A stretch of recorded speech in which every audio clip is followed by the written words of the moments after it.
Okay, good morning, ladies and gentlemen. Thank you very much for joining this GSA webinar, all focused on how you manage collaborative relationships in a crisis. So thank you very much for joining. My name's Kerry. Kerry, just hang on because people are joining. You can see the numbers on the bottom. Okay, right. Let's just wait a couple of minutes. Good morning, ladies and gentlemen. We're just about to start, so bear with us for 1 second.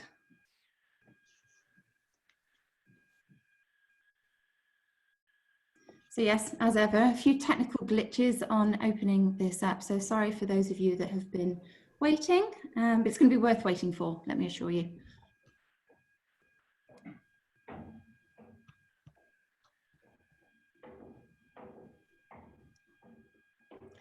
Okay, so let's slowly kickstart as other people do get online. So my name's Kerry Hallard. I'm the Chief Executive of the Global Sourcing Association and really grateful to have you join us here today. Obviously, we are, as we all know, living in very, very difficult times and very demanding times. And right now, collaboration is key. So collaboration in the way that we've all been coming together as a community, but also, and specifically in this scenario, and what we're here to talk about is, collaboration across a partnership. So we've seen lots of challenging scenarios. We've seen our service providers effectively being asked to mothball some of their services. And then to the other extreme, we've seen service providers having to significantly ramp up their services overnight to meet the demands and requirements of their customer base. So we've also seen some force majeure, so many different scenarios.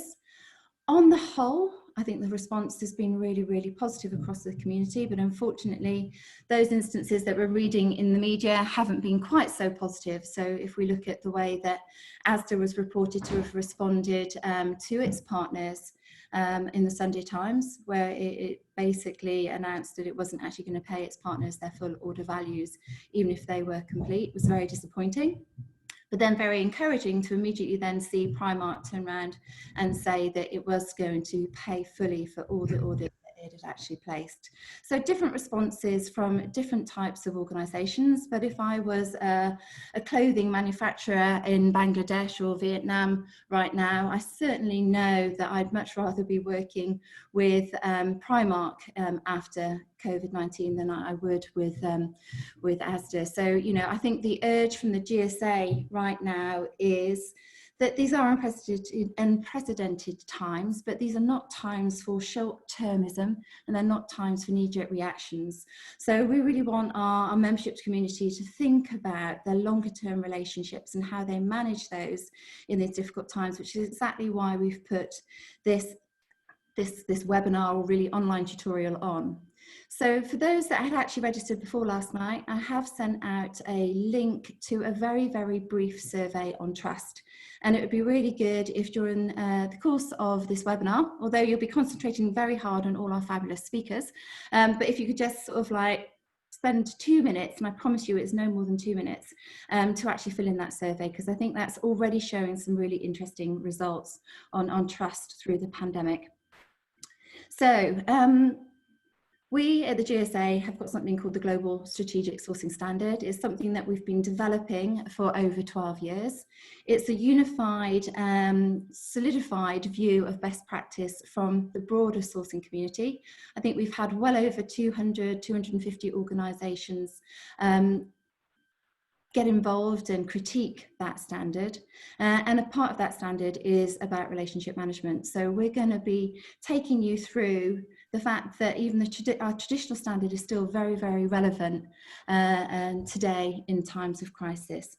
So I'm now going to, and that standard, actually great news, that standard is now going to be made available free to the broader community for the first time ever. So we are really, really keen to ensure that all organisations, whether they are members of the GSA or not, have the material to their to their hands to enable them to actually work to industry best practice at that time. So anybody interested in having a look at that, if you go to gsa-uk.com, you will be able to get access just by subscribing to the Global Strategic Sourcing Standard, which I think will be hugely beneficial in helping you guide yourselves through strategic sourcing at this particular time. Right, that moves me on now to very quickly ask my fellow panelists to introduce themselves. There we go. So, Chris, please, if you can introduce yourselves in the order of the slide, that would be awesome. Thanks, Kerry. Good morning, everybody. My name's Chris Halward. I'm the Associate Director of GSA, and I focus on particularly professional development with a background in strategic sourcing that goes back 20 plus years, maybe even 30 plus years if I'm honest, but it's a long, long time. And I was very much involved in the development of the GSA standard, and will be taking you through it today and facilitating some discussion as well. Okay, excellent. Thanks, Chris. Steve. Hello and good morning, everyone, and thank you, Kerry. I'm Steve Watson, and I work for Peru Consulting, a UK-based IT consultancy specialising in strategy and architecture, transformation optimisation, and sourcing and commercial management. And during my time at Peru, I've worked in Peru sourcing a commercial practice, advising and supporting a range of UK and Ireland and multinational organisations, including the likes of Walgreens, Boots Alliance, Travis Perkins and Musgrave, to deliver complex strategic sourcing projects, negotiate and draft IT managed services contracts, and optimise contract and supplier management governance. Prior to that, I worked for one of the UK's largest IT supplier organisations in BT, and one of the UK's largest IT customer organisations, British Airways, on projects ranging from the rollout of superfast broadband to the sourcing and deployment of British Airways Global Multimedia Contact Centre. And my focus just now is on advising suppliers using this time of disruption to think about how they can get closer to their customers than ever before and understand their needs, both short-term and strategic, and the importance of doing that if they want to defend their revenue and secure their sales pipeline.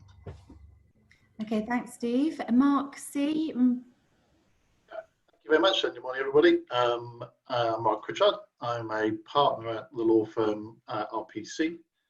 I've been working in the sourcing arena for, I guess, about 30 years now, acting for both customers and suppliers, covering tech outsourcing, HR, business process outsourcing, and rather coincidentally, I'm currently working very heavily with two large London hospitals on the outsourcing of their pathology services, so very much in vogue and in requirement at the moment.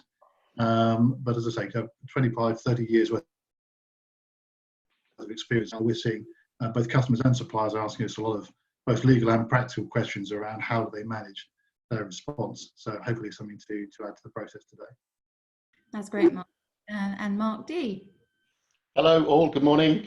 Mark Devonshire. My day job is I head up delivery for Entity Data Services International Business. So I've got over 100 clients across infrastructure, applications and BPO across the globe in Asia Pac, Europe, Middle East, Africa and South America. As you can probably guess, I've been quite busy recently in terms of responding to clients, in terms of reconfiguring services, helping our clients base everybody from home. Some of our clients have needed to ramp down, but at the same time, a lot of my clients actually have been taking additional services and ramping up. So pretty busy last few weeks. Aside from my day job, I have the pleasure of being the chair of the GSA as well, so I fit that in the evenings. Okay, and thanks, Mark, for joining us on your birthday. Happy birthday. Thank you. Thank you. All right, last but not least, Ravi. Yeah, just come off mute there. Morning, everyone. Thanks, Kerry. Yes, I'm probably the last panelist on this.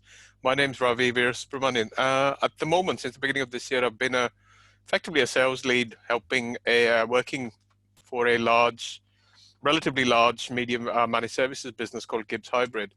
We span across Europe, multiple geographies, including the UK, Poland, Luxembourg, Switzerland, Belgium, and are predominantly focused on 3 lines of business: talent solutions, project services, and outsourced services. About a 40 to 50 million pound business, homed and owned out of the UK. I joined them in the beginning of this year to grow their managed services business, bring some maturity and rigor to their existing client relationships.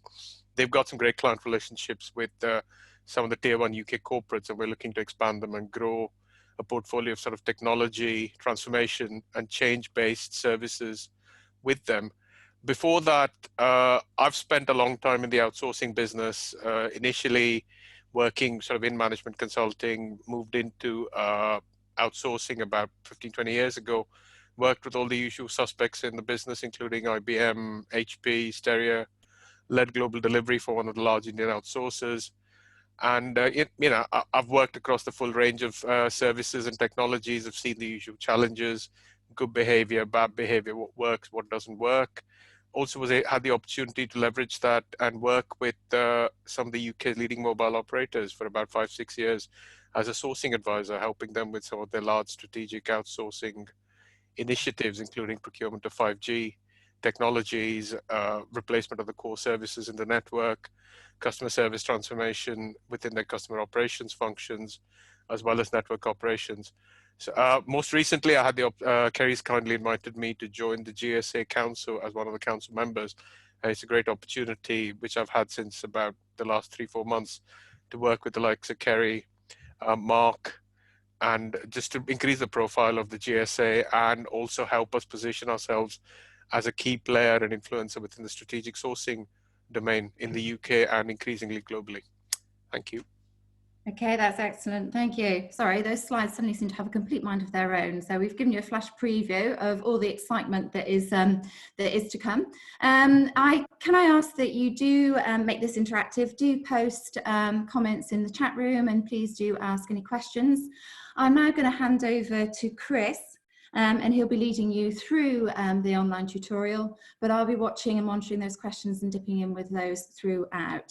So without further ado, I'm going to hand over to you, hopefully, Chris, although Zoom has lost all page down functionality for me. So let's just see what happens.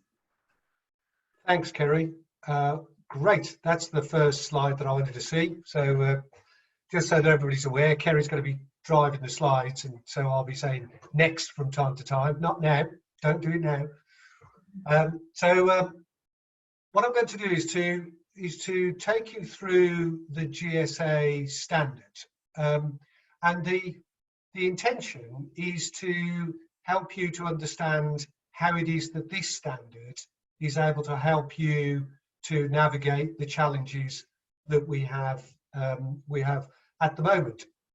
Many people would see the standard as perhaps being fine when everything is steady state, but what is it going to do for us when everything is anything but? So I'm going to take us through the relationship management phase of the standard, and with the help of my colleagues on the panel, show how we can use this as a framework, and a framework for practical action. That's the critical thing that I think everybody will want to know. So the first thing to say is that relationship management, in my way of thinking, is both a science and an art. So on the one hand, we need to apply process.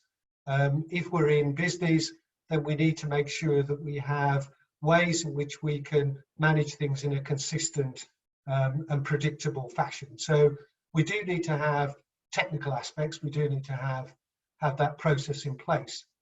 But, and it's never truer in the world of relationships, there is also a critical art element. This is the part which is more concerned with idiosyncrasies, with subjectivity, with simply judgment, what it is that we need to do in a particular situation. It's involving people, and so of course there is that art, that judgment, that subjectivity, that we need to play in. So you'd be pleased to know that the GSA standard is not simply a dry tome that takes you through all of the science and the process that we need to apply. It also recognises the art, and that again is something that I suspect will come out of our conversation today. So to try to ground the discussion that we've got, Kerry mentioned about some particular scenarios. Of course, there are many thousands of them across the world that people are having to wrestle with. But I think it's helpful if we keep in mind some of those. So, Kerry, if you tip onto the next slide, this was one that I think Kerry mentioned, which was about mothballing. So this is that request that I'm sure has happened up and down the country. I'm just going to carry on talking whilst these slides are doing their own thing. So up and down the country, there have been many clients who have seen their volumes collapse, and they've gone to their suppliers and said, look, can you just put everything in mothballs? Can you just sort of put everything in a box, and when we're through all of this, then we can get it going again? So mothballing everything is one of those challenges that organisations are going to have to deal with potentially. The next one that came to mind was those arrangements where we might have been involved in a project transformation, let's say, maybe moving our HR onto a different platform, and we've just got to that point where we need to think about implementing it, and then we have the pandemic. And so we realised that actually all those people that are going to be users are now in a very different situation. They're now locked down at home, and it may well not be feasible to roll out the new arrangement. It may well simply be less than ideal. And so it may well be much more sensible to put that on hold. And of course, that then raises lots of questions around, well, how might that work, and who's going to pay for it, and does that mean that we're going to delay payment? Or sometimes these things might be a payment by results situation. So what happens if the payment by results can't happen, but then the supplier desperately needs the money? So one client I spoke to said they were considering how do they actually deal with that when the client desperately needs the money, but they can't pay them because the contract said they had to deliver it before payment was forthcoming. So some really difficult issues. There was another one which has been very high profile. Everybody has heard about the Nightingale project, and there have now been other ones around the country. And this is this extraordinary situation where there is a need to do something in timelines that would have been literally unbelievable outside of this crisis. So to set up a hospital, 4,000 bed hospital in the space of a few weeks would not have been credible. Nobody would have believed that could happen, but it's happened, and in fact it's happened more than once now. And so these are the sorts of things, maybe not always on quite that scale, that organisations are having to look at trying to achieve. So the question that we need to pose is, how do we respond to all of these various challenges? How does the GSA standard contribute? So the first thing to perhaps think about, and this is more about art than science, is this notion of trust. So anybody that has any experience of relationships in business will recognise that trust is a critical element, and it's one that we need to really take some time to think about and to understand how important the trust may well be. Now, this was, of course, the this was the topic that was part of the survey that you were asked to contribute to. So, Kerry, I don't know whether you've got any of those results that you can share with people.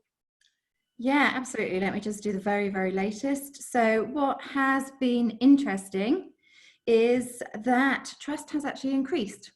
So trust on a scale of 1 to 10 before the pandemic was at 6.7. And in the pandemic, it has now risen to an average of 7.4. So we're seeing an increase in trust, and there's lots of comments as to why that's actually happened, but most of them center around the common theme that there's been more transparency, there's been a lot of openness, and there's been a surprise as to the level of support that has been given to individuals that have been moved into different roles where they weren't expected to do that role, and they've received a whole host of support from their partners. Also, another common theme is that on balance it has increased, but there certainly have been some cases where certain partners they believe have let them down, but on balance the majority of partners have really come good. So that's the theme at the moment. But if you haven't yet participated in that survey, please do still do so that we can announce those results. And at this point, I do have to apologise. The Zoom is not letting us move your slides at all, Chris. So that rehearsal where it worked perfectly yesterday is not playing ball today. So I do apologise to everybody. We are trying to sort out the slide movement in the background. So, but the full deck will obviously be made available. And Chris, please carry on pursuing regardless. The slides, but you're not going to stop me talking that easily, Miss Hallard, I'm afraid. No, I'm still going to keep going. So trust is an interesting concept, in fact, and there's lots of definitions. A particularly interesting definition that I think is appropriate for the current circumstances is that trust is concerned with having a belief that the other party will not exploit your vulnerabilities. So it is about feeling comfortable, sort of opening yourself up to someone. So this is about the level of trust will be determined by the degree to which you believe that the other person will not exploit any vulnerabilities. In business, there are obvious examples where situations prevail. One organisation has got power over the other. Do they use that power in a way that will exploit the vulnerability of the other party? And it's great to hear that there seems to be evidence at the moment that that's not happening in a widespread sort of way.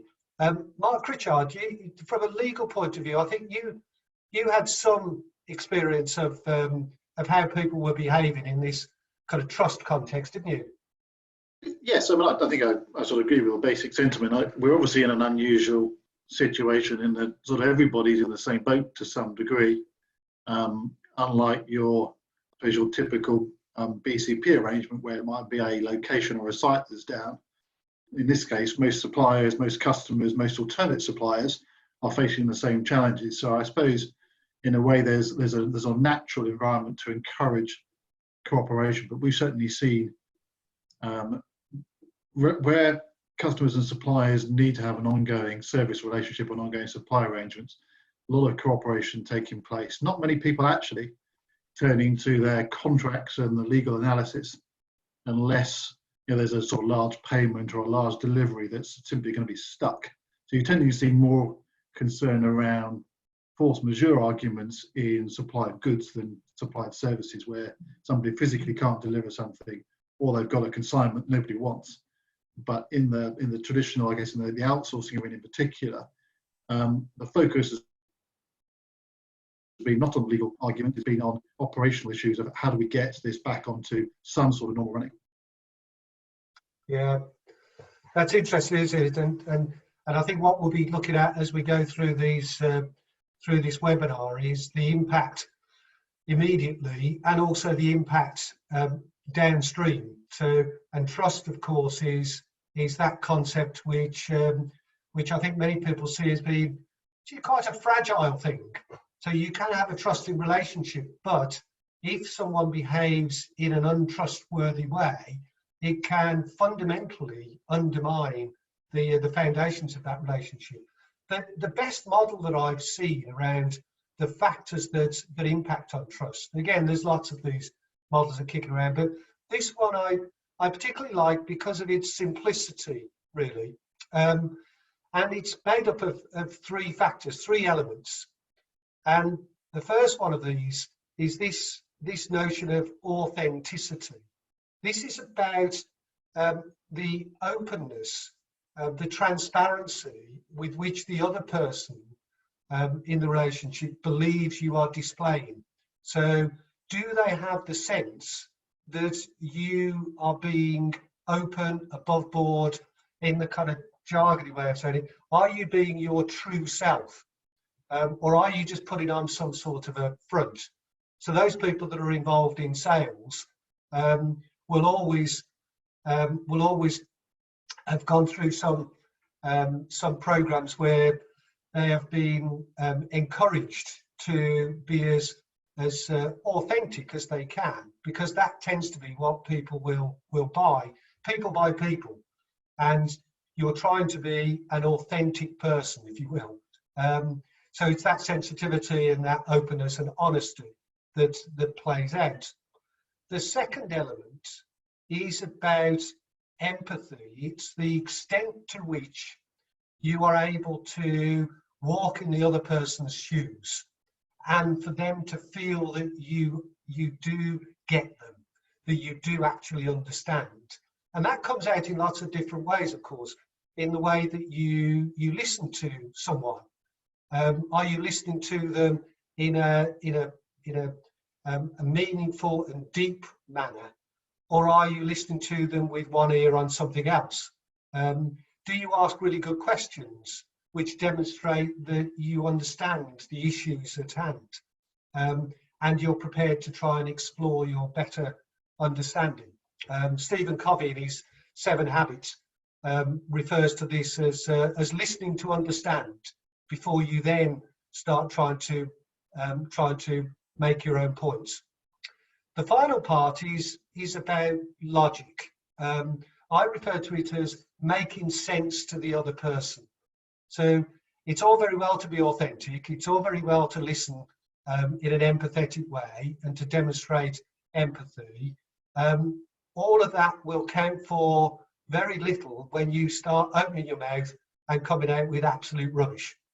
So if you start saying things that simply don't make sense to the other person, your proposals don't really add up.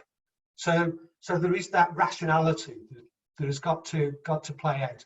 If you can bring all those three factors together, then you've got the basis of a trusting relationship. So at the moment, these are the sorts of things that we're hoping are playing out in the discussions that are taking place. Mark Devonshire, I wonder whether you have any thoughts around whether that is the case? I think it. So let me come off video as well. So I think it is the case, and well, thankfully, in all of my clients, it is the case, and I think that's underpinned by, as we mentioned earlier, transparency. I think transparency and talking breeds trust, and working through these challenges, actually solving the challenge together via all of these, actually builds trust and enables flexibility in terms of delivering services. I think when you resort back to things that are fixed, i.e. fixed contracts or specifications, of course, nobody could have ever written a specification. There might have been some clever people in the world, but everything that I've seen, nobody ever wrote a specification or a contract that envisaged what we've been going through over the last few weeks. So the pandemic has truly tested the global sourcing standard, but in actual fact, everything that the global sourcing standard says is applicable in the current crisis. Yeah, thanks, Mark. That's it's good to hear. I mean, it does. Your faith in human nature is a bit restored, isn't it? When you've been involved in business for a long time and you see some practices that you might think are a little sharp from time to time. People will often talk to you and say, well, you know, you can't really believe what the other guy's telling you all the time, or some of them will say even any of the time. And it does make you question these relationships. This seems to have been a real kind of stress test of what happens when the chips really are down and the extent to which people can rise to that challenge. So great to see. What I'm going to do is to just move on to the next slide, which is really getting us into how specifically the standard can be applied. And so I'm going to step through some of the steps in the relationship management standards. The first thing to perhaps say is that for those of you that are not familiar with the standard, it is based around the GSA's life cycle. Now, this one is, I think it was somewhat groundbreaking in the sense that it put a blob in the middle. So that strategic and leadership blob is fundamental to the idea. So yes, we understand cycles, but the thing about strategic sourcing cycles is that they need to have this anchor, this hub, this part which both initiates and continues to inform and drive all of the elements of the cycle. So we start off with clear strategy, we design a solution, outsourcing or shared service for that matter. We move our services through transition, and then we manage them long term to deliver the service that is required. And each of those phases, it continues to be informed by the strategy. And it's that strategy that needs to itself be informed by the changes as the life cycle unfolds. So we do a lot of, within the GSA, we've had a very good relationship with the BBC. The BBC have got a relationship with Arqiva, and this relationship, I think at the moment, it's due to end in 2030, and it's been going for donkey's years. So these relationships can sometimes be very, very long term, and of course, lots of things will change. So when we look at the relationship management element itself, if Kerry, you could just float on to the next slide. I'm not going to spend any time on this slide, but just to show you that there's a number of different steps, activities, if you will, within this phase. And if you go to the standard, you can read what they say. What we're going to do for this webinar is to step through some themes that come out of this relationship management phase. So rather than just laboriously stepping through each of the steps. So the first one that we need to really be thinking about is governance. So governance at the moment is likely to be one of those things that will be both fundamental and problematic. Problematic because we can't meet. Certainly we can't meet physically. So there are a number of challenges, and I'm going to ask my colleagues to comment in a moment, but just to set the scene, it seems that some of the governance problems will be that the management information that we've been used to using, and many of you may well have sat in those meetings, governance meetings that you will all know and love.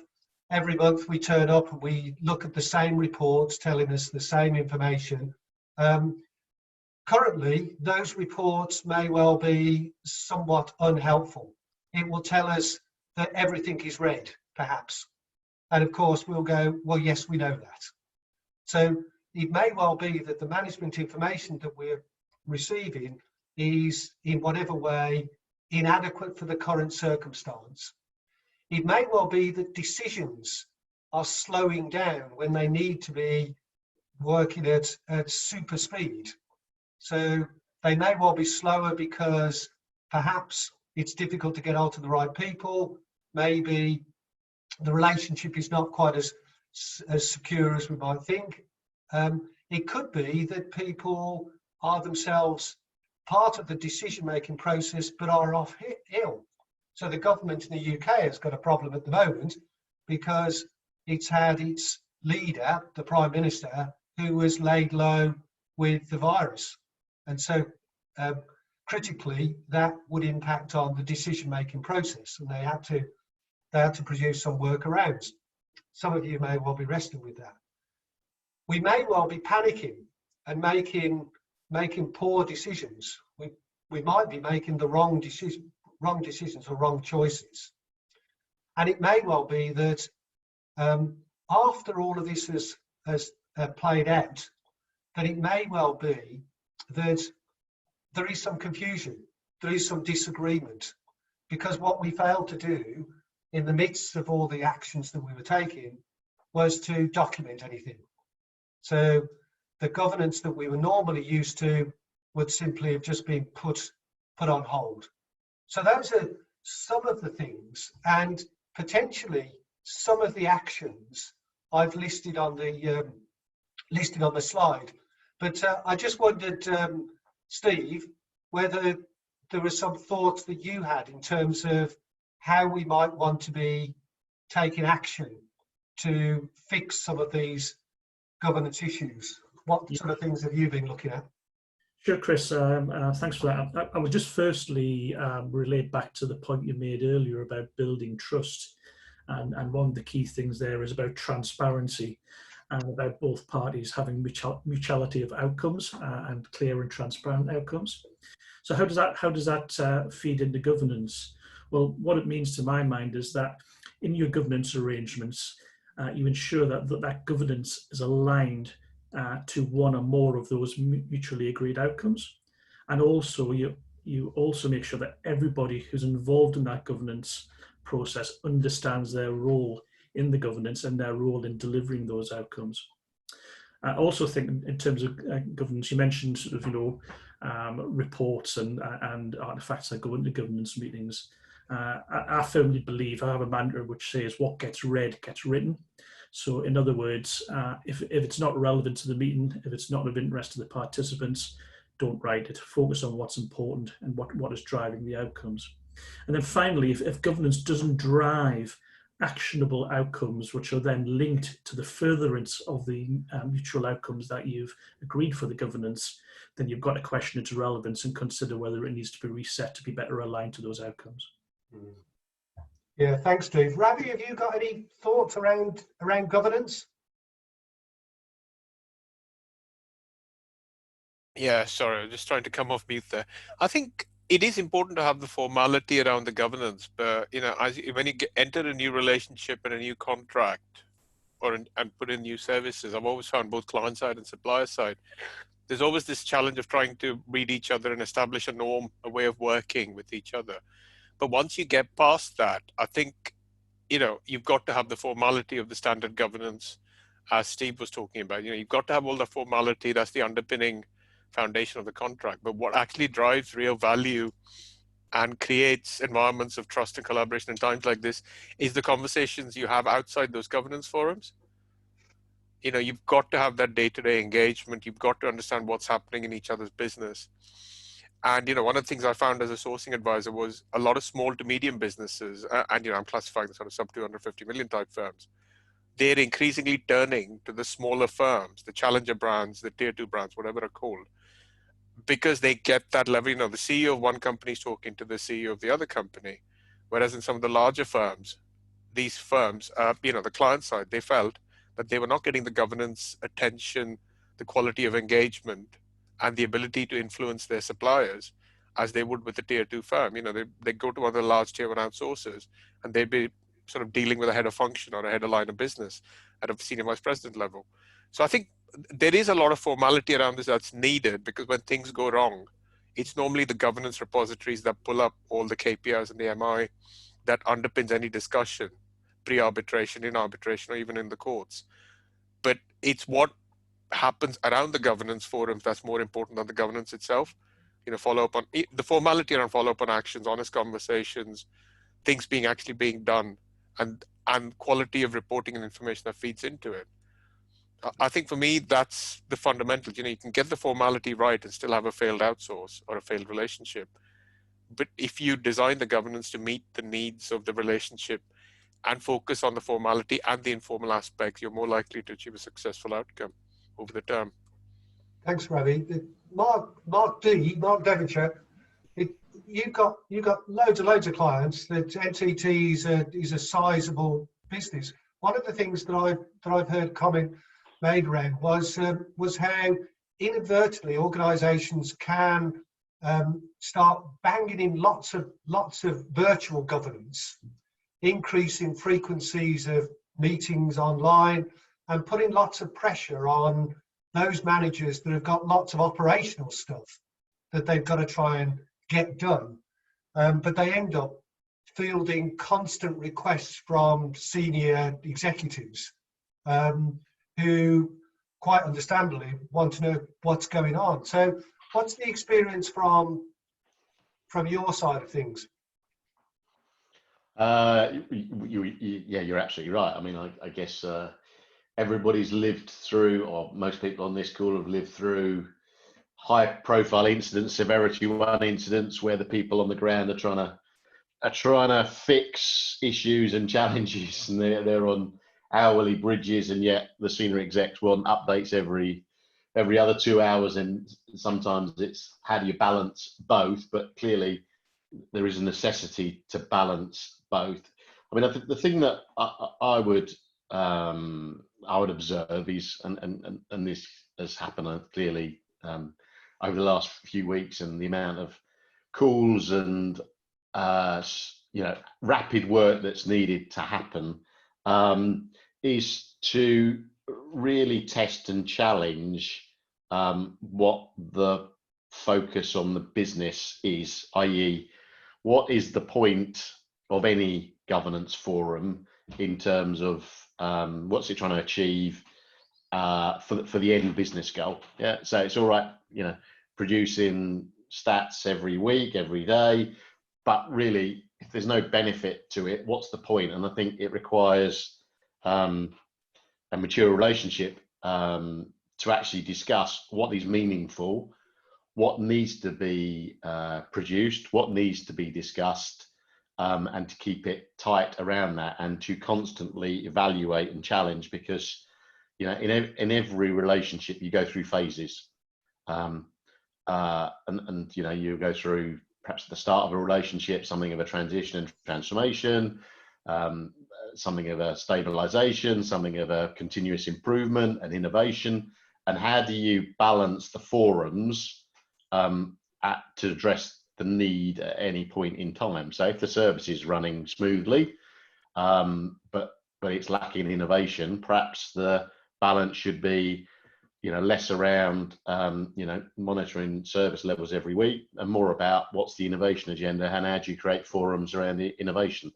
So that would be my view of how do you remain flexible, how do you observe it? I mean, I think the key challenge when you're in a relationship is actually taking yourself out of the situation and testing whether it's good or not. If you're down in the depths of a process and a set of meetings that happen every month, you need to look at yourselves, both all sides of the ecosystem, to really test, is there a better way of doing it? Yeah, for sure. Thanks for that. That's really important thoughts. Mark Critchard, we can't talk about governance without having a view from the lawyer. The lawyer has got to have at least a couple of words. Indeed. I mean, I suppose I'd echo the point. I think we spend a lot of time constructing governance process and fora in our contracts, and even without the current scenario, I bet quite a high frequency of those never work in the way that we write them, because they're written in an ivory tower, and the world it takes over. And I suspect that the pandemic has put stress on those formal governance arrangements and broken them in many places. However, I do think governance is still important in two respects. One, both sides to that discussion, if they have a good relationship, still need to make sure the right people are involved in those decisions, because they are making a change, whether it's temporary or permanent, to their supply arrangement. So they might be giving relief from service levels, they might be changing the IT security arrangement being put in place and carefully crafted when we were in the old world. So the right people need to be there to sign off those changes. I don't have a problem in a sense if that is done initially informally, but I think you'd not be surprised to learn. I'd also think somebody needs to document what comes out of that, because you are making potentially quite significant changes to your arrangements. You don't want to be getting into the nitty-gritty of trying to renegotiate detailed service level regimes or make major changes to your contractual document. There isn't the time, there isn't the resources to make that happen. But you do need something that papers what it is you're doing and manages, those changes and arrangements, albeit if they're temporary. So I'm happy with sort of a level of informal governance, making sure you've got the right people, but not necessarily following the boring process in your contract. But I think you also need some papering of the final arrangements after it, so that you do understand what it is you have changed. Yeah, thanks, Mark. That's and again, I would expect that when we're in the middle of all of this, it's some of these things that potentially can go by the board. People can just not have the time or headspace to just think about that. So if there's a takeaway from this webinar, I suspect that those thoughts around governance have got to be it. Let me just take the discussion on to something which may well seem to be quite mundane, but in fact it goes right to the very heart of, for many people, their experience of what's going on at the moment. And this, of course, is the change in work environments. So within the relationship management standards, there is a section which says that when we are properly putting into place the business as usual, then we need to be looking at taking care to ensure that the working environment that is being used to deliver the services is appropriate. Now, for many people, that would have meant making sure that that the working environment would have been appropriate for the particular job that needed to be done. We might have even given some thought to things like modern slavery issues and health and safety issues for sure. All of those things would have been part and parcel of setting up an appropriate arrangement. What we have now, though, is overnight, and almost literally that's what's happened, is that overnight there is a need to reconfigure how it is that people are actually working together. And this will have a knock-on effect, I'm sure, in lots of different ways. I was telling somebody only a couple of days ago that one of my neighbours was bemoaning the fact that his wife was working for one of the big banks.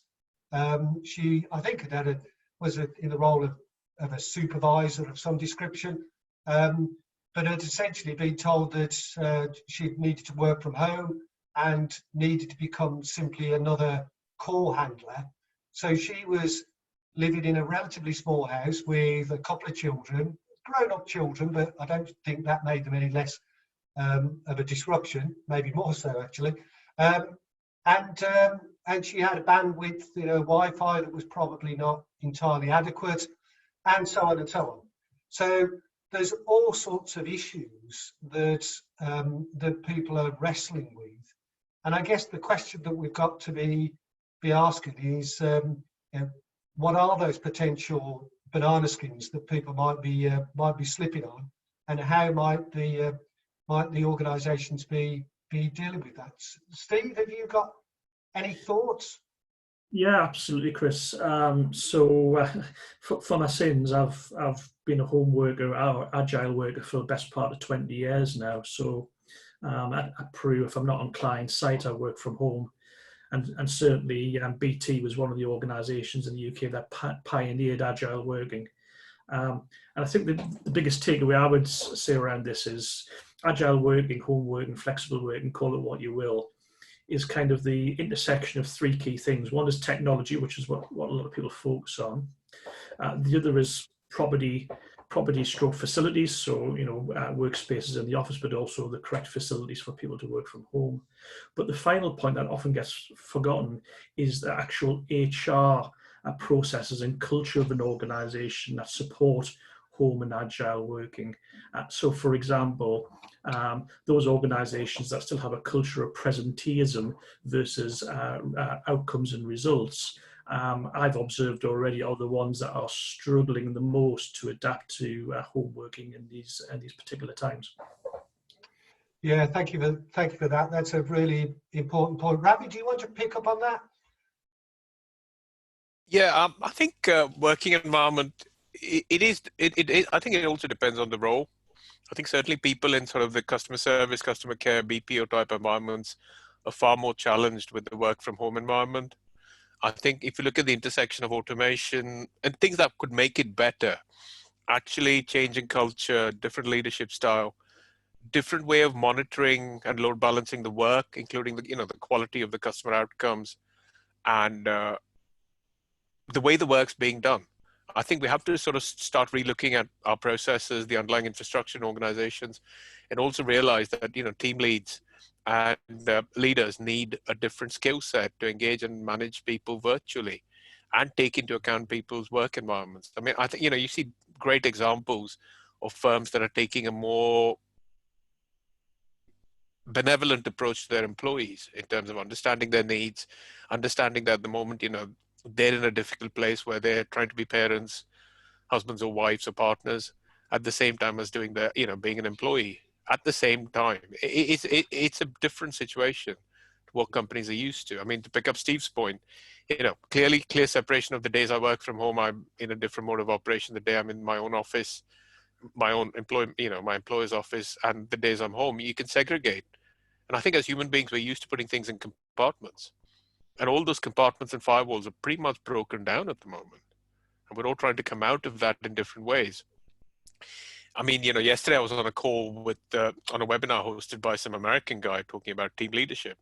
And I think one thing is becoming obvious, and it's probably a very controversial statement. Men are far worse at leading teams during these times than women are.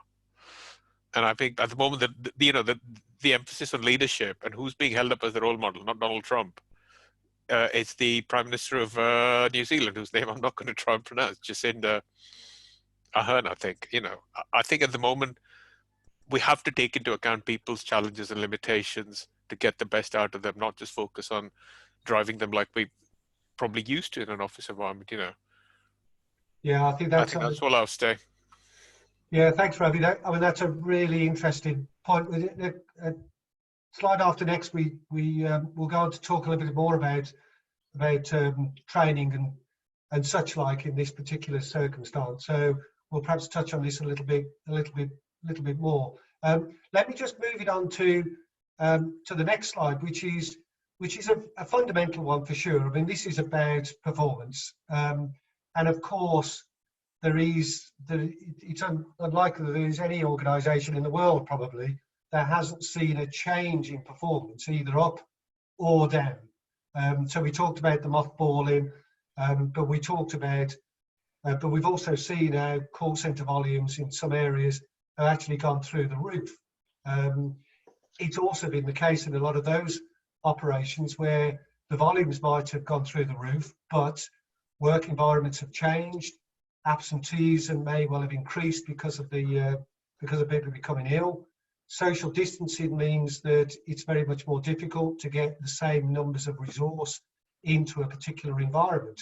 So we even see that in the Houses of Parliament, which some people might say is not such a bad thing, but we only got half the number of MPs that you could fit in. So there's a number of issues around performance. I'd be really interested to hear what sort of issues and what sort of actions people have been taking to address the need to recalibrate, the need to reevaluate how this performance is working. Mark Devonshire, do you want to? Want to say a few words about that? Yeah. So in actual fact, and I think we, from my business, we're in. So for re-engineering the services that we deliver, we did that. Largely, everybody moved to working from home. Clearly, we have a big India headcount, a huge India headcount, and we successfully did that even with regulated BPO clients. So we got through that, which was pretty arduous in terms of trying to prove security and data protection capabilities. But we got through that. I think we're now in stabilization phase of services and maybe even optimization.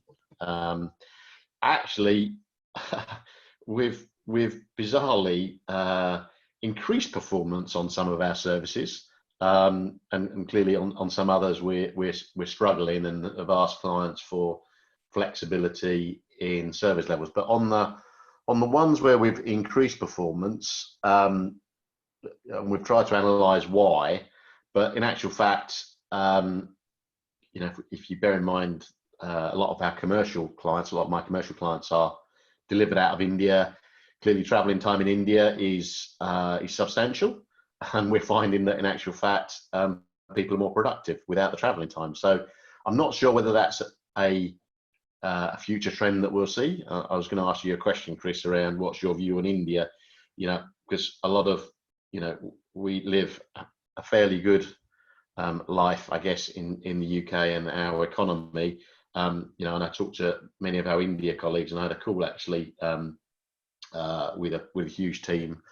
On one of my clients, we had 180 people on the call, and then we asked everybody to come off mute on Zoom to listen to the buzz of India, and it was amazing what you could hear actually. And that's where our services are being delivered from, across the UK currently. So I think it is, a question of working through that. And on some other clients, we again come back to that thing around how do you link back to what is the right thing to do in the current challenge around delivering the right end output. So when you have an open relationship and you talk and you are transparent, clearly you have the right conversation around delivering the right business output. And clearly everyone is not interested. Everyone has the right human behavior of protecting people. And so sending people out to do things or putting people in dangerous positions people don't want to do, clearly that has an impact on the service. But having that proper discussion I've seen over the last few weeks, and I have to say, credit to everybody. I think people have put people first and safety first, and then the business challenge as part of that, and then re-engineered what we're trying to do, as part of that. Thanks, Mark. Mark C, have you got any thoughts from a legal perspective on how these performance arrangements can be modified, changed? Yes, yeah. Well, I suppose it's difficult to generalise in a sense, because every sector, and indeed probably clients within every sector, is going to be affected in different ways. I suppose the only thing you can say that applies across the board, it seems unlikely that there won't be some impact on performance metrics of some form or other. As other Mark said, so some may go up, many will go down. There'll be stresses on capacity. Something is bound to not occur in the way that happens. I think it's probably not practical to try and cast your service level regime in any great detail, and since these things tend to take weeks, often months, to negotiate in the first place. So you probably come back to that trust point, which is you need a sensible way of navigating through the process over the coming weeks, because we don't really know what is going to happen, where our sort of business as usual is going to land. But I suppose it's a sensible balance of probably relief against the more onerous sanctions that are attached to service level regimes, probably relief from service credits on a temporary basis, rather than trying to do a wholesale recut of your performance regime. But it requires that trust element, because if you get a supplier who suddenly takes the extreme, they want to be off the hook from all of the remedies in the contract and takes that rather blunt approach, that's probably going to not be particularly attractive to your customer. And likewise, customers who try and hold their suppliers to the service level and service credit regime are also being unrealistic. So there's a balance point. And I'm not sure there's a right or wrong answer where that sits. It requires an analysis of the situation in each case and a sensible temporary arrangement. Yeah, thanks, Mark. Steve, have you got a couple of thoughts about the performance element? Yeah, Chris, just a couple of points. I mean, one thing I would ask people to think about is actually, rather than focusing on adjusting the number, the percentage of a target, think about the metric. Is it actually still valid in changed circumstances? And taking the point of Mark's point around, now is probably not the time for wholesale changes in SLA regimes and contracts. But one thing that people would benefit from thinking about going forwards is when they do put together SLA regimes, which are necessarily output focused, rather think about the outcomes that you're trying to achieve. So do a bit of benefits dependency networking to actually link those outputs to the outcomes that you want to see, because actually what that can help you do is in a time like this when the supply is potentially constrained in delivering the outputs, they may be able to do things in a different way that still deliver the outcomes. I like that. That's a good thought. You can have a rest now, Steve. Your work is done, I think. That's brilliant. It's a question that we've actually got from Christopher Day. So homeworking is difficult in a small house with young unsupervised kids. Have service providers acknowledged that perhaps allowing parents to work in the evenings and enable time with their children during the day would make sense? Might enable later opening hours of call centres too. So yeah, this is going back to the whole flexibility piece, but it's a flexibility within the workforce. What have people seen? Ravi, do you want to pick that one up? And thanks, Chris, for the question. I think yes, it would work in certain geographies, and I think it depends. If you can look at it from 2-3 perspectives, does that actually benefit the individual personally? It probably may in some cases, it may not in some cases. And if we think longer term, childcare might come back on tap. Daycare centres might reopen, so it may not work in 3 months' time, in 6 months' time. It may not work. So that's dimension one. Dimension two, it's where is the geography where the service is being provided versus where the centre is located. In places like India and Philippines, it might work. Will it work in the UK? It depends on the nature of the role and the type of service being provided. And I guess, people have a pattern. I think as humans, we're creatures of routine. We like a certain pattern to our life. If that's a long-term shift in working pattern for a certain group of people, they'll probably suck it out. The partners will cope, the kids will cope, and they'll rebalance out. But you can't just drop it in as an ad hoc change in a time of chaos already. You've got to consider the impact on the individual, the organization, the service, and the end user of the service before you implement such changes. That'd be my view. Yeah, thanks, Ravi. I think it does develop our discussion into this next slide, which is this one's about capability.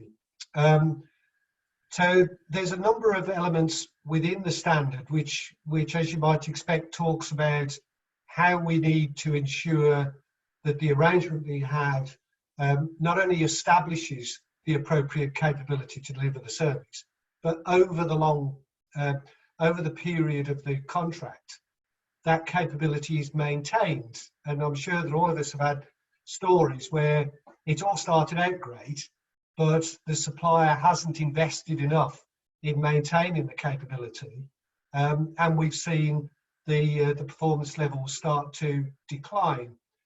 I think there's also a tendency for clients sometimes to believe that that's something that they need to rely upon their suppliers to deliver, and I think in contracts that's probably absolutely right.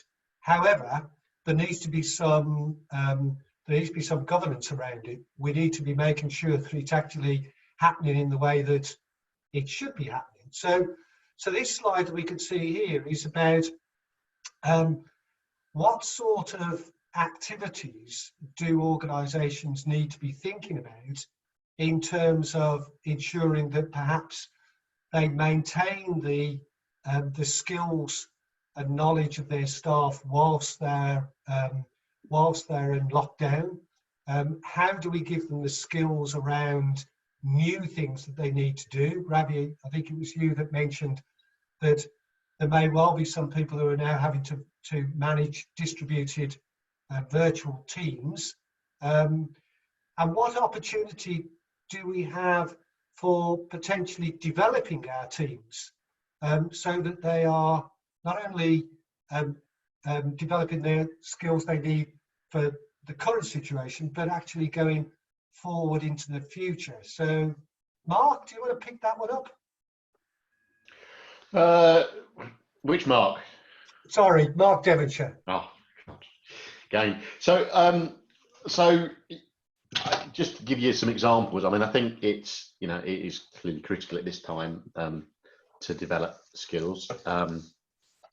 What the a good example, and I think a lot of suppliers have, you know, clearly we've got a difference in the marketplace. A lot of suppliers are actually saying, you know, preserve jobs, keep people employed, and other organisations perhaps less fortunate in terms of having to furlough or lay people off. But that's the reality of where we are.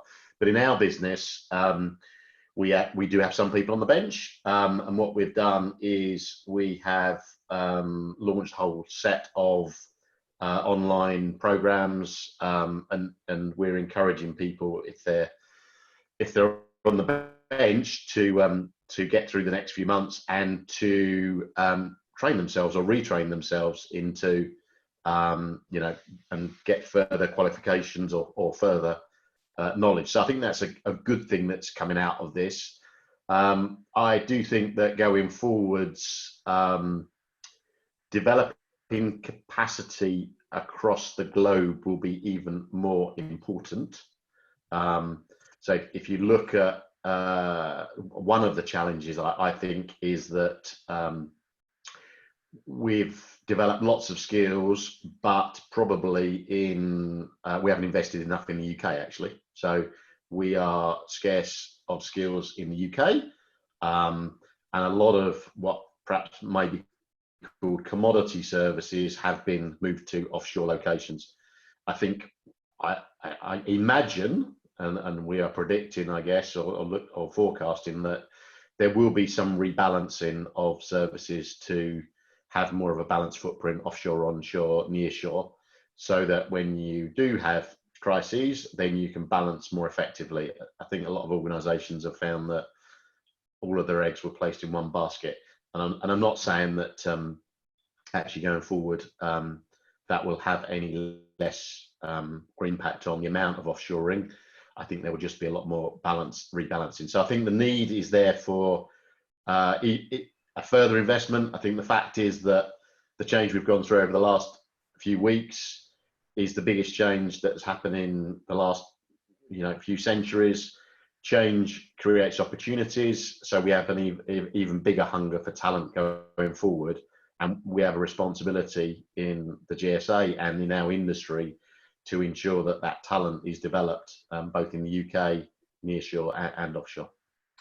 Yeah, thanks, Mark. That's yeah, some really important points. There's a couple of slides I want to get through before we finish. So so I'm just going to move it on to the next slide, which is just so you know, we've got a couple of very different questions that have come on in that will need a bit of time as well. So okay, so let's see if we could just trip through these last couple of slides and then we'll get to those questions perhaps.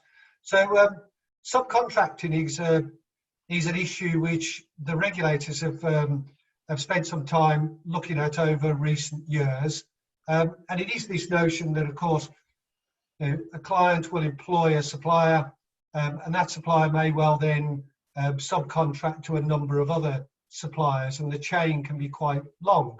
And when these sorts of things happen, then that chain can seem to be quite fragile. So it is a question, I guess, of the extent to which that is an issue and how it is that we need to be dealing with that. So Steve, you're probably in a decent position to comment on that. Yeah, I mean, this, you know, this there's some standard good practice that you would like to think is embedded in those supply chains. So, you know, for example, Mark would talk about back to back and making sure that the key obligations in the primary contract are appropriately flowed down to subcontractors to you know, support that that delivery of the service. But clearly, the best contractor in the world and the best subcontractor in the world can't necessarily cater for the extreme circumstances that we find ourselves in now. And again, I think it's about flexibility. It's about the parties working together in a collaborative way to say, well, look, you know, the way we've always done things isn't going to work just now. Can we reimagine what we need to deliver in a slightly different way, in a more creative way, to you know, move forward in these challenging times. Yeah, thanks, Steve. There's one other thing perhaps to kind of pick up is the last point on the slide, which is that you know, potentially subcontractors may well fail in that supply chain, and so everybody needs to be considering what are the risks associated with that and what impact might that have. There's also this notion as well of this concept of concentration risk, where if we're not keeping a really close eye on how the various supply chains are working, it may well be that there is one or more suppliers that in fact are reliant upon a number of relationships, and so if they fail, then lots of people start to suffer from that. So it may well be that concentration risk is something that we need to think about, which is quite a nice segue into the next slide, which is this one about risk, and one that I'm sure everybody is looking at and thinking about. And I suppose the questions that we're needed to pose is whether there are new risks that have appeared, and how well did our current risk assessments actually work for us in this particular circumstance, and what needs to change going forward. So, Mark Critchard, have you got some thoughts around that whole chestnut of risk management? Yeah, well, you'll not be surprised at all to learn lawyers don't really like sudden change and change that isn't well documented. We like our contracts. We like people to follow the rules in them. I think in the current circumstances, as I said earlier, in a sense, we've got to accept that actually speed of response, practicality, trust are, at least in the short term, probably more important than full compliance with a contract. But I can see that you, as I said, you sort of need to still paper some of those changes so that you can manage what happens if things don't go according to plan, because we must be increasing risk in the process. We're changing the way people deliver services. We're not having those strict IT security arrangements we might have had when there is a sort of dedicated service center and people are working from home. So we must be increasing the risk of something inadvertently going wrong, or abuse or fraud in the process. So I don't think enough time has elapsed for that to sort of materialize, but there is definitely that high probability that something will go wrong and we'll get litigation coming out of the back of it. So I think a level of documentation around, well, how are we going to manage those fundamental risks if something goes wrong, and is our contract still adequate for it, have to be thought about to some degree. Yeah, thanks, Mark. Ravi, have you got any thoughts on how we're managing risk in these unusual circumstances? I think historical approaches to risk was, the standard sort of mechanical approach to managing it. You have a risk register, you have your ongoing processes, you have your tiering of risk in terms of impact and probability.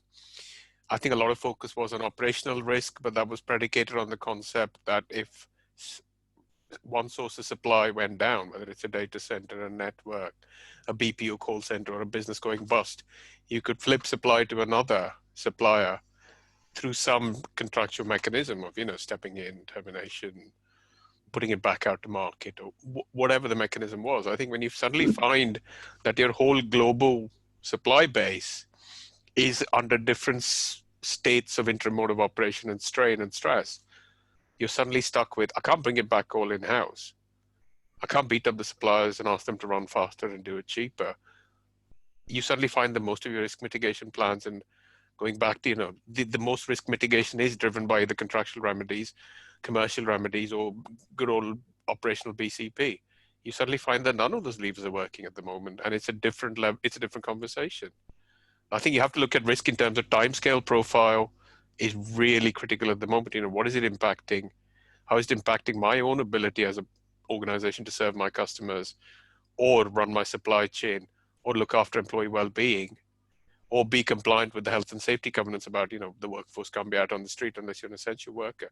I think there's very much a short-term horizon of risk management, where most risk ultimately sits within governance in a corporate environment. They're all focused on short-term risk management and risk mitigation.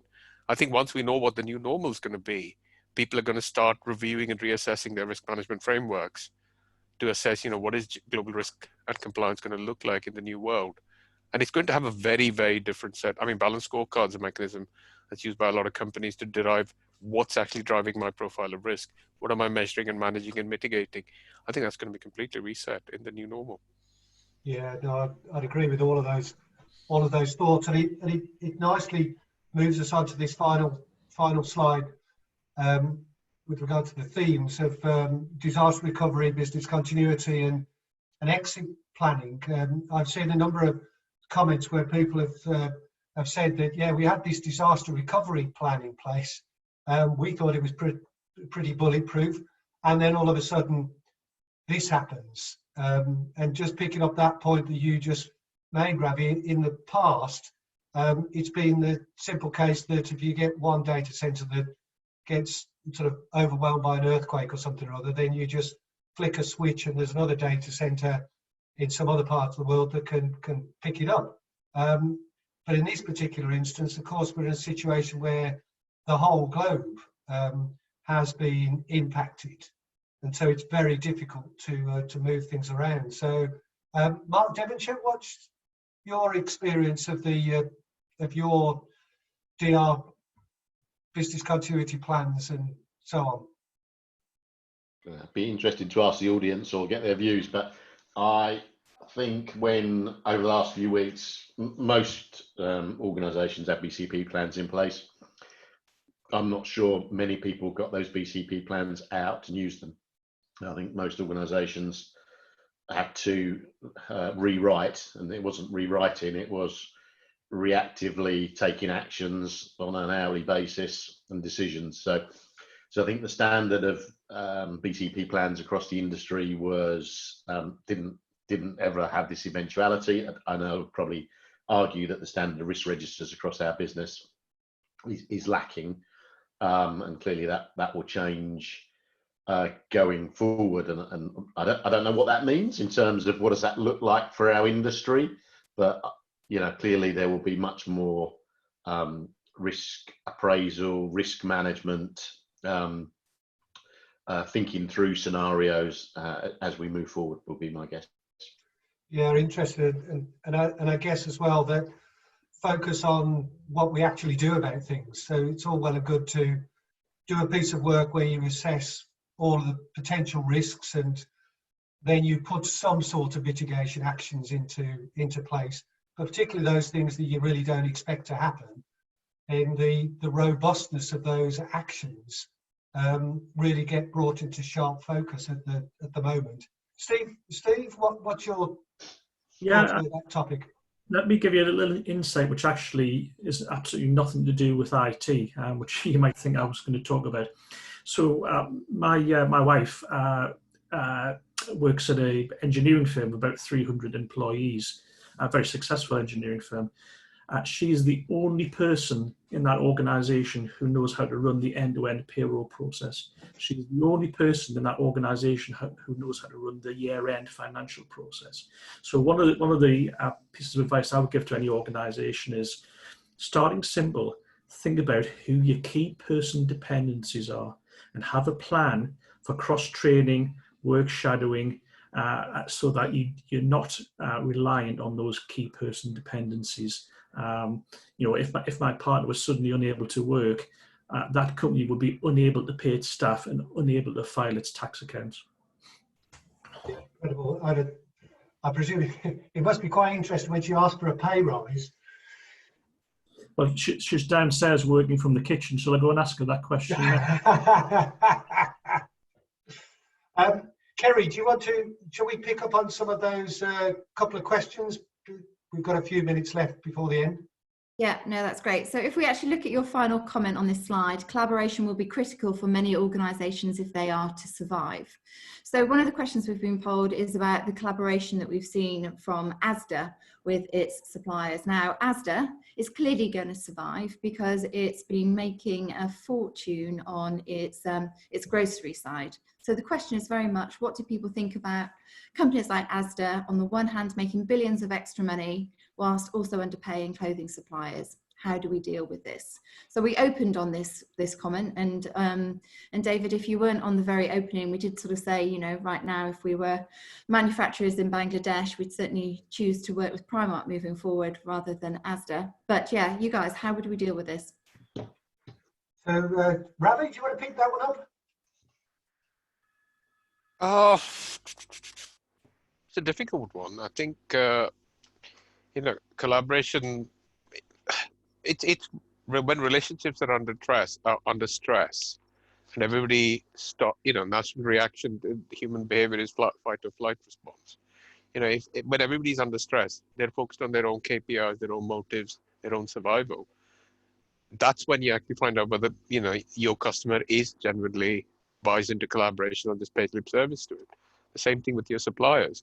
I think it's the relationships that come out of this situation that's going to drive the reformation of most enterprise supply chains, because they're going to suddenly realize, you know, I'm some supplier, you know, if we use the case of a supplier in Bangladesh, coming out of this, you know, the viable suppliers are going to say, do I want to supply clothes to George and Asda brand, or do I want to supply clothes to Primark? If I get two two orders coming in, which am I going to fulfill first? I think the way we behave today as customers and suppliers will have a major impact on this long-term collaboration relationships of supply chain partners who are left in our ecosystem, in each organization's ecosystem, client side and supply side, coming out of this. Yeah, for sure. Thanks, Ravi. One of the things the global standard bangs on about is that when we're looking at arrangements, it's often seen that it's the client that has all of the power. They're the ones that make a choice about whether the arrangement happens. And to some extent, of course, that is absolutely true. But it is also the case that suppliers will, in certain circumstances, choose the extent to which they will work with clients. One big supplier that I spoke to a couple of months back was saying, you know, when the clients are looking to develop relationships with me, it might be that we don't decide we will or won't work with them, but with the better relationships, I'll give them a better deal. That's what I do. It's just the way that the world works. Mark, Devonshire, what's your thought on that question? The question. So I think the reality is, you know, I mentioned earlier, I think the reality is companies behave in different ways because they've got different drivers, and we'll see that, you know, from my personal perspective, and one of GSA members, I don't know if anybody's from Aviva is on the call, but you know, Aviva, and we've published some work that are doing some brilliant work for the community, helping NHS, helping their customers in terms of getting through difficult times. Their board have declared that they won't take bonuses or pay, and so I think you see examples in the industry of brilliant behaviours exhibited by companies and their boards. And from my perspective, personally, you know, if I was making an insurance decision today, I would buy an Aviva policy. Yeah, because I think we've all become a bit more humane over the last few weeks. And I think we will reward those companies that are humane. You know, there's a lot of people's views around Mr. Branson, and he's in the press quite a lot these days. But I do think that will come to hurt those organisations that perhaps aren't adopting the appropriate behaviours, and by behaviours I mean social behaviours around looking after our community, looking after our people, and not being short-termist, actually realising that we need to protect and look after our people. Okay, Mark, so you're basically saying we're going to carry on seeing you wear your Pramani moving forward. So that's great. Yeah, so from my view on that, I thought it was very disappointing. We had a conversation about it earlier, questioning whether it was the ownership. So, you know, whether it's a dictate from Walmart behind that, and obviously very different ownership behind Primark. But yeah, from my view, I thought it was very disappointing. You know, it seems that it wasn't even a collaborative approach. It wasn't a communicative approach. It was just a dictate. But and that's obviously completely against the code of conduct that we like to see at the GSA. But obviously, we're only looking at what's been reported in the media, and we don't know the full story there. So, right, come on, very, very briefly to final question that we'll be able to take, actually. That's from Martin Edwards. Hi, Martin. Hope you are well. And that's looking at the fact that there are new types of suppliers emerging through COVID-19. For example, hundreds of local community groups have sprung up, and they're providing significant services to the public sector on a significant scale. So how can clients manage relationships with these new types of suppliers? I'm hoping I've paraphrased that question correctly. Anybody want, it's actually posed to you, Chris, so I'm assuming it's... Well, I've got this wonderful role where I've got the luxury of comment without responsibility of action. So I can hand that on to Steve. You look as if you're like a coiled spring, keen to answer. So I'm conscious of time, Chris, so I'm going to give a 2-word answer. Okay. Social networking. Thank you for that. Absolutely right. Mark Pritchard? I think it's very interesting in a sense. What I guess would intrigue me is whether this sort of community action, community group survives beyond the pandemic, or whether it's just a blip and we'll all return to our old ways. And I have a suspicion it might be the latter, but I hope it's the former. Yeah, for sure. Okay, so can we just in a wrap, Chris, just get each of the panelists to give their key takeouts of what they'd like the webinar attendees to think of and to enact moving forward. So let's start with Mark Pritchard. A couple of legal points, Mark? Yeah, I think I would echo the earlier points, is that those people who are going to be most successful are those that cooperate and collaborate. I would definitely echo the other Mark's comments about Aviva. People showing the right sorts of behaviours are more likely to prosper, and their suppliers or customers prosper. But don't completely forget the contract. So please don't make all these changes without documenting it at all. Lovely. Steve? Okay, so I had a few points here, but I'll condense it down to just 2 or 3, Chris. So first, I said during times of disruption, it's more important than ever to stay close to your customers and understand their, quite possibly and understandably changing needs. At the end of the day, disruption is essentially about change. Suppliers who are inattentive to their customers' changing requirements during times of disruption are those who are most likely to get left behind, what I'd call the what happened there effect. Second point would be act tactical, but think strategic. During these uncertain times, many organisations are understandably looking to batten down the hatches with a focus on cost reduction and keeping cash in the business. However, out of adversity comes innovation. Those organisations that use times of disruption to innovate and consider how they can strategically reposition themselves for the new normal are those that are most likely to thrive. And my final point, if I could, just want to make a point that about 20 years ago, a not-for-profit organisation called the Myelin Repair Foundation pioneered a technique called accelerated research and collaboration. It was a model to accelerate the development of drug trials through global collaboration between not-for-profits and biotech and pharma companies.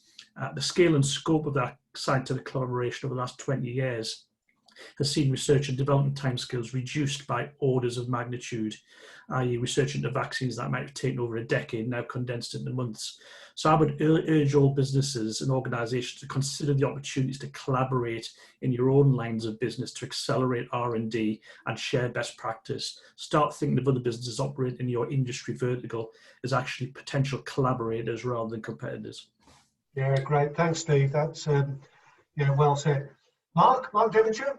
I just want to, I'll be very quick. So just, we are going to come out of this.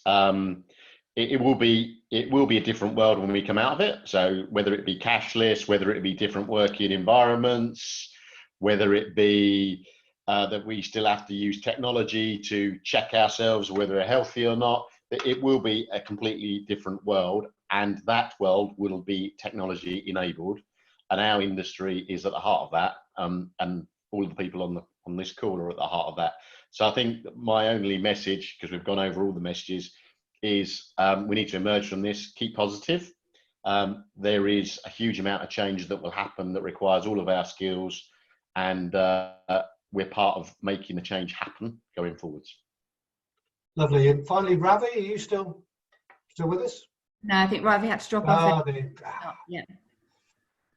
And I guess for just one final comment from me. I mean, it says it on the slide that we've got up on the slide in front of us. Collaboration is the critical element. It's we need to be collaborating, which means doing all of those things that wrap around the concept of trust. So authenticity, empathy, making sense to our partners. Thanks, Kerry. Okay, sorry, I slid onto the last slide there and inadvertently. Okay, so thank you very much to everybody for attending. We will make the webinar fully available, both the presentation deck for download and the recording of the webinar will be available from the GSA website later on today. And I'd like to thank all the panelists for taking the time out to share their ideas. From a GSA perspective, what we're doing is completely agree with Mark Devonshire's last comment, is the global sourcing, strategic sourcing industry is really incredibly well placed to help organisations get back to a status quo and come through the COVID-19 crisis.